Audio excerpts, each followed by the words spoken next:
இப்போ நீங்கள் சொந்தமாக ஒரு மியூச்சுவல் ஃபண்ட் டிஸ்ட்ரிபியூஷன் கம்பெனி ஆரம்பிக்கணும்னா அதுக்கு என்னென்னலாம் ரிஜிஸ்ட்ரேஷன்ஸ் லைசன்சஸ் வாங்கணும் ஒன்றா பார்த்துடலாம். முதல் ஸ்டெப்பு கம்பெனி ரிஜிஸ்ட்ரேஷனுங்க. அதாவது நீங்கள் உங்களுடைய மியூச்சுவல் ஃபண்ட் டிஸ்ட்ரிபியூஷன் கம்பெனியை ஒரு நிறுவனமாக நீங்கள் வந்து பதிவு பண்ணணும். அதுக்கு ரெண்டு ஆப்ஷன்ஸ் இருக்குது. ஒன்று பிரைவேட் லிமிடெட் கம்பெனி.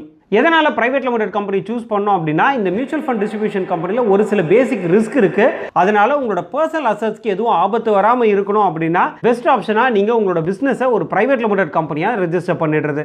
ரெண்டாவது ஆப்ஷன், இப்போ தான் ட்ரையல் அண்ட் எரரில் நான் பிஸ்னஸ் ஆரம்பிக்கிறேன், சும்மா டெஸ்ட் அண்ட் ட்ரையலில் நான் பண்ணும்பொழுது நம்ம வந்து ஒரு ப்ரொப்ரைட்டர்ஷிப் ஃபார்மாக நம்ம வந்து ரெஜிஸ்டர் பண்ணிக்கலாம். அதுக்கு வெறும் உத்தியம் இல்லைனா MSME சர்டிஃபிகேட் அப்படின்றது போதுமானதாக இருக்கும். ஸோ முதல் ஸ்டெப்பு கம்பெனி ரெஜிஸ்ட்ரேஷன். சரி, கம்பெனி ரெஜிஸ்டர் பண்ணியாச்சு. அடுத்து வந்து ரெண்டாவது ஸ்டெப் என்ன அப்படின்னு பார்த்தீங்கன்னா, NISM அப்படின்ற எக்ஸாம் வந்து கிளியர் பண்ணுங்க. இந்த NISM அப்படின்றது என்ன அப்படின்னு பார்த்தீங்கன்னா, national institute of securities management அப்படின்ற ஒரு நிறுவனம்.